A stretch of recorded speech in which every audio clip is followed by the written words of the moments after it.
Hallo, mein Name ist Muslim Arzuyev und ich bin der Pressesprecher der Menschenrechtsorganisation Human Rights Center Ichkeria. Und heute möchte ich euch einen Text vorlesen von unserem Vorsitzenden Aslan Arzuyev. Tschetschenien als Instrument im geopolitischen Spiel des Kremls. Was verbirgt sich hinter der Festnahme in Berlin? Am 20. Februar 2025 nahm die deutsche Polizei einen 18-jährigen russischen Staatsbürger fest, vermutlich einen Tschetschenen, der verdächtigt wird, einen Terroranschlag auf die israelische Botschaft in Berlin vorbereitet zu haben. Laut Bild plante er, nach Istanbul zu fliegen und dann nach Somalia weiterzureisen. Kurz darauf wurde bekannt, dass die Operation dank Informationen eines ausländischen Geheimdienstes möglich wurde. Leider wissen wir bisher nicht welcher. Auf den ersten Blick scheint es sich um einen weiteren vereitelten Terroranschlag zu handeln. Doch hinter diesem Vorfall verbirgt sich etwas viel Bedeutenderes, ein Teil eines komplexen geopolitischen Spiels, in dem Tschetschenen, wie schon so oft, zur Verhandlungsmasse werden. Es ist nicht auszuschließen, dass die Festnahme selbst Teil einer wohlüberlegten russischen Strategie ist. Selbst wenn der Anschlag nicht stattfand, beschädigt die bloße Festnahme den Ruf der tschetschenischen Diaspora in Europa, insbesondere in Deutschland, und befeuert das Stereotyp des tschetschenischen Radikalismus. Das ist kein Zufall, sondern ein erprobtes Szenario, das Moskau seit Jahrzehnten gegen Tschetschenen einsetzt. Der Kreml versteht es meisterhaft, mit den Ängsten des Westens zu spielen und die tschetschenische Identität als Druckmittel und zur Diskreditierung der Tschetschenen zu nutzen. Vielleicht hat der junge Mann wirklich seinen Plan aufgegeben und versucht zu fliehen. In meiner anwältlichen Praxis gab es 2012 einen ähnlichen Fall. Damals erhielten Mitglieder des kaukasischen Widerstands von einem FSB-Agenten ein Angebot, ein militärisches Ziel in Moskau anzugreifen.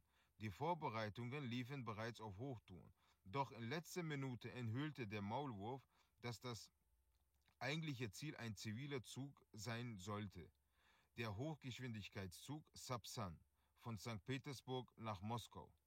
Als die Beteiligten erkannten, dass sie zu einem Massaker an Zivilisten gedrängt wurden, lehnten sie ab. Doch als sie versuchten, Moskau zu verlassen, wurden sie festgenommen, des Terrorismus beschuldigt und zu langen Haftstrafen verurteilt. Die Operation wurde von Nikolai Patruschow, damals Sekretär des Sicherheitsrates, geleitet, der persönlich an Präsident Dmitri Medvedev berichtete. Es scheint, dass der junge Mann in Berlin wie jene damals nur eine Schachfigur in einem fremden Spiel war.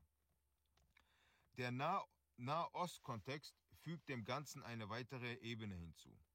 Die Verhandlungen zwischen Israel und der Hamas, die mit einem Geiselaustausch begannen, deuten auf einen möglichen Friedensprozess hin. Für den Kreml wäre dies ein höchst unerwünschtes Szenario. Zur Erinnerung: Der Hamas-Angriff auf Israel am 7. Oktober 2023, der auf dem Geburtstag von Wladimir Putin fiel, trug deutliche Spuren russischer Inszenierung. Er sollte die Aufmerksamkeit von Russlands Krieg in der Ukraine ablenken, ein globales, politisches und mediales Chaos schaffen und so den Druck auf Moskau verringern. Wir hatten davor bereits vor dem 7. Oktober auf unseren Kanälen und in unseren Informationsquellen gewarnt, als wir darauf hinwiesen, dass russische Geheimdienste eine islamistische Provokation vorbereiteten. Damals schürten Kreml-Propagandisten und Blogger gezielt die Stimmung, doch das Ausmaß des Plans, eine weltweite islamische Revolution zu entfachen, übertraf unsere Erwartungen. Zum Glück scheiterte er, aber Moskau hat seine Ziele nicht aufgegeben. Ein Anschlagsversuch auf die israelische Botschaft in Berlin hätte die Verhandlungen stören, Chaos sehen und die Destabilisierung der Region beschleunigen können.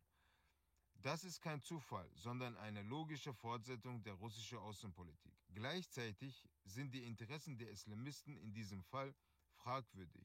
Der Gefangenenaustausch nützt den Palästinensern, für einige wenige Israelis werden hunderte arabische Gefangene freigelassen. Logischer wäre es gewesen, israelische Ziele während aktiver Kämpfe oder nach Abschluss des Austausches anzugreifen. nicht aber jetzt. Es stellt sich auch die Frage, warum sollte ein Tschetschene ausgerechnet die israelische Botschaft angreifen? Russland hat 300.000 Tschetschenen, etwa ein Drittel der Bevölkerung der Tschetschenischen Republik Ichkeria, ermordet und einen Völkermord begangen.